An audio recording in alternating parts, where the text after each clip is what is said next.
வணக்கம், வாழ்க வளமுடன். நம்ம இன்றைக்கி பார்க்க போகிறது என்ன அப்படின்னா, மாசி மாதத்தினுடைய சிறப்பு பலன்கள்.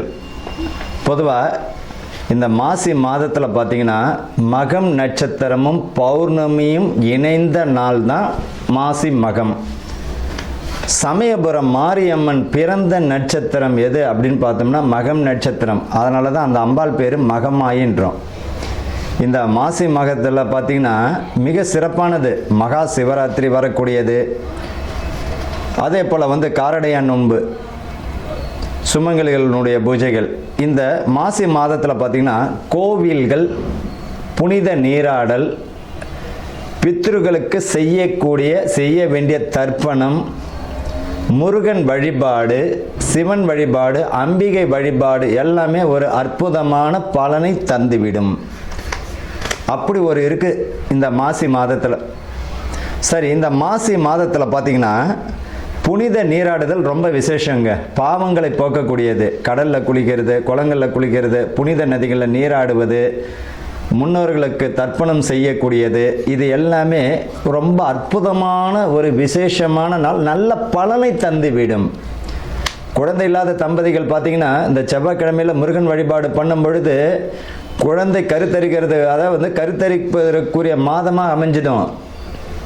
இந்த மாசி மகத்தில் பார்த்திங்கன்னா சமயபுரம் மாரியம்மன் வழிபாடு செய்வதும் மிக, உங்கள் வீட்டுக்கு பக்கத்தில் மாரியம்மன் இருக்குன்னா அந்த அம்பாளுக்கு மாவிளக்கு ஏற்றி வைப்பதோ, அர்ச்சனை செய்வது, அந்த அம்பாளுக்கு எலுமிச்சை மாலை போடுவது மிக சிறப்பான ஒரு பலனை தந்துவிடும்.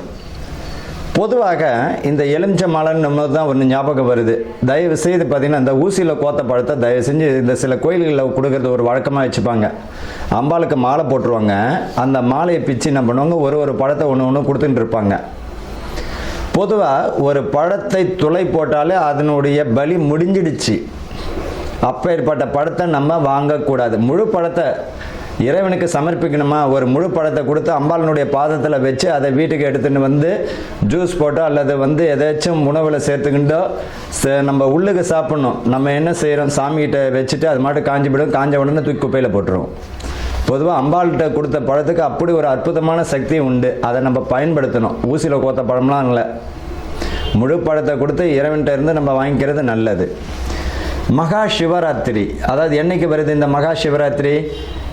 ஈசனை வழிபடக்கூடிய மிக அற்புதமான நாள், மோட்சம் கிட்டக்கூடிய நாள். அன்னைக்கு இறைவனை மட்டும், பகவானை மட்டும் நம்ம மனமாற வேண்டிக்கிண்டு நீ தான் கதி அப்படின்னு சரணாதிகதி அடையணும். மகா சிவராத்திரி அன்று பார்த்திங்கன்னா ரொம்ப அற்புதமான நாள்.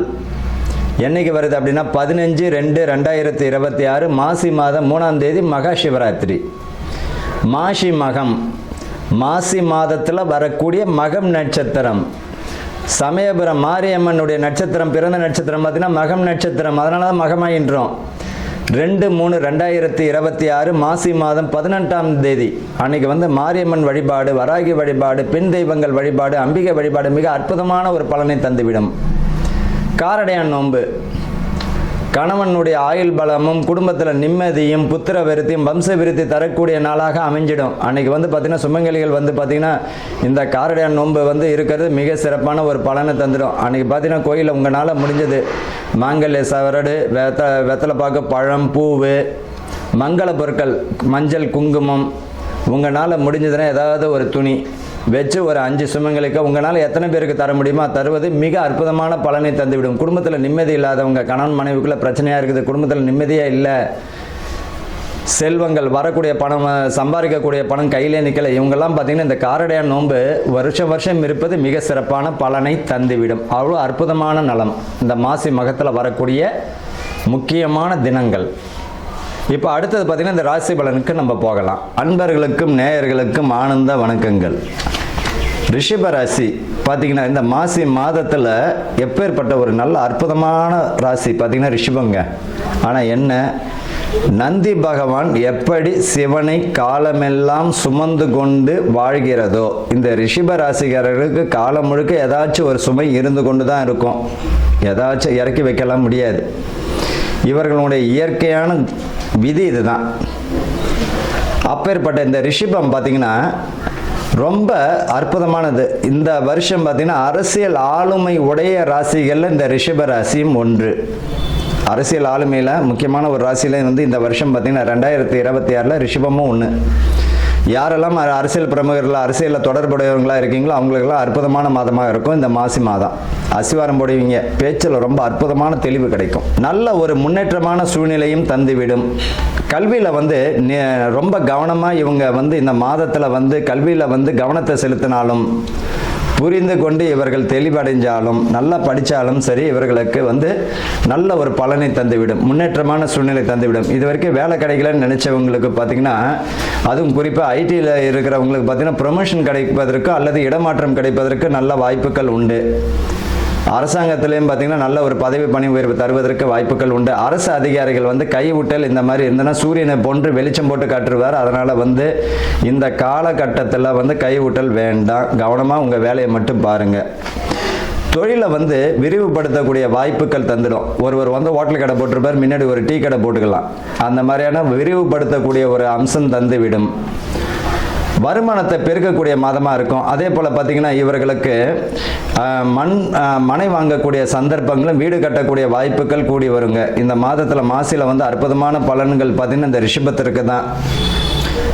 வாகனத்தில் செல்லும் பொழுது நிதானம் ரொம்ப கடைபிடிக்கணும். இந்த ஓவர்டேக் பண்ணுறது இதெல்லாம் வேண்டாம். சட்ட ரீதியான அதே போல் செய்யக்கூடிய தொழிலில் சட்டத்திற்கு புறமான தொழில் செய்யும் பொழுது அது ஆபத்தில் தான் முடியும். காப்பாற்றுறதுக்கு யாரும் இருக்க மாட்டாங்க. அதில் கவனமாக வச்சுக்கோங்க. கணவன் மனைவிக்குள்ளே இருந்த கருத்து வேறுபாடுகள் மறைந்து இந்த காலகட்டத்தில் பார்த்தீங்கன்னா கணவன் மனைவி ஒற்றுமைகளும், பிள்ளைகளுடைய ஒற்றுமைகளும், பிள்ளைகளுக்கு பார்த்தீங்கன்னா சுப காரியங்களும், திருமணம் வயதுடைய பிள்ளைகளுக்கு திருமணம் செஞ்சு அழகு பார்த்துருவீங்க. நல்ல ஒரு படிப்புலையும் முன்னேற்றம் தந்துடும், வேலையில் முன்னேற்றம் தந்துடும், பதவி பணி உயர்வு தந்துடும். அரசியல் பிரமுகர்களுக்கெல்லாம் ரொம்ப அற்புதமான மாதமாக இந்த மாசி மாதம் இருக்குது. இவர்களை பொறுத்த வரைக்கும் இவர்களுடைய ஆளுமையே பார்த்தீங்கன்னா சுக்கிர பகவான் தான். இந்த சுக்கிர வழிபாடு, அதாவது பார்த்தீங்கன்னா வெள்ளிக்கிழமையில் அன்னை மகாலட்சுமி வழிபாடும், திருநாவலூர் சிவன் வழிபாடும், அதே போல் வெள்ளிக்கிழமையில் பார்த்தீங்கன்னா இந்த பெருமாள் கோயிலில் வாசலில் பார்த்தீங்கன்னா கருடாழ்வார் இருப்பார். தாமரை பூவில் அர்ச்சனை செய்வது மிக அற்புதமான பலனை தந்துடும். சுக்கிரனுக்கு ரொம்ப அற்புதமான பலன் தரக்கூடியவர்கள் கருடாழ்வார். கூப்பிட்ட குரலுக்கு செவி சாய்க்கக்கூடிய வல்லமை புரிந்தது யார் அப்படின்னா இந்த கருடாழ்வார் தான். அந்த கருடாழ்வாருக்கு தாமரை மலரில் நீங்கள் அர்ச்சனை செய்து வழிபடும் போது உங்களுடைய வருமானங்கள் தடையின்றி வருமானம் பெருகுவதற்கும், செல்வ காரியங்கள் பெருகுவதற்கும், சுபங்கள் பெருகுவதற்கும், குடும்பத்தில் மகிழ்ச்சி பெறுவதற்கும் ரொம்ப அற்புதமான ஒரு மாதமாக இருக்கும். வாழ்த்துக்கள். வாழ்க வளமுடன்.